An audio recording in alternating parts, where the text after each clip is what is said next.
गुरुदेव दक्षिण का सारा अरण्य खोजने के पश्चात भी हमें उस पापी का पता नहीं चला। क्या वो अधर्मी हमारे हाथ से बच जाएगा? क्या हम ब्राह्मण देवता को कभी न्याय नहीं दिलवा पाएंगे?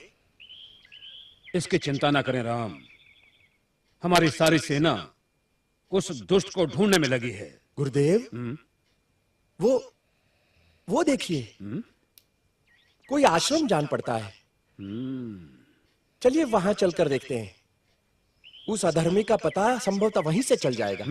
चलिए। ब्रह्मांड में फैला हुआ सारा अस्तित्व करुणामय है। अस्तित्व की रचना को पंचमहाभूत संभालते हैं। पंचमहाभूत अर्थात अग्नि, पृथ्वी, वायु, जल व आकाश। जल अर्थात वर्षा सभी की भूमि पर बरसती है। वो ये नहीं देखती कि ये भूमि वैश्य की है या शूद्र की। सभी की भूमि पर समान वर्षा होती है, वहां कोई भेद नहीं होता। सूरज सभी के लिए निकलता है, वह हवा सभी के लिए बहती है। सूरज केवल सवर्णों के लिए ही नहीं निकलता और हवा केवल ऊंची जाति वालों के लिए ही नहीं बहती।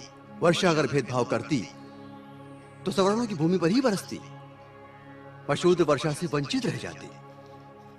निसर्ग के ये तत्व सभी के लिए समान रूप से उपलब्ध हैं। वहां कोई भेदभाव नहीं है, न कोई ऊंच है न कोई नीच है। शिष्यगण, पहले ऐसा नहीं था। हमारे पूर्वज धन धान्य से भरपूर थे, हमारे नगर उन्नत थे, एक सभ्य संस्कृति थी हमारी। विदेशी क्रूर आर्यों ने आक्रमण कर हमारी नागरिक सभ्यता को नष्ट कर डाला, हजारों नर नारियों का वध कर डाला और अन्य लोगों को दास बनाकर अपनी वैदिक ब्राह्मणी सभ्यता की स्थापना की। मैं पूछता हूं, उनकी संस्कृति में क्या है? क्या है उनकी संस्कृति में? कुछ नहीं, सारी असमानता है।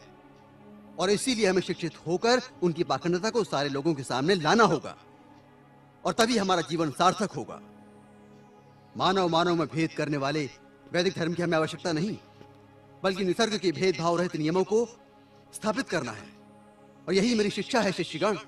गांव गांव नगर नगर जाकर समानता की शिक्षा दो। जाति भेद की असमानता को समानता में परिवर्तित करो। प्रकृति कभी नहीं हारती, एक दिन तुम्हारी अवश्य विजय होगी। पृथ्वी पर जन्म लेने वाला हर व्यक्ति मृत्यु को प्राप्त होता है। जीवन का पूर्ण विराम है मृत्यु। मृत्यु सत्य है, इसीलिए तुम्हारा जीवन एक सपना है। ब्राह्मण हो, क्षत्रिय हो या शूद्र हो, सबके जीवन की अनिवार्य घटना है मृत्यु।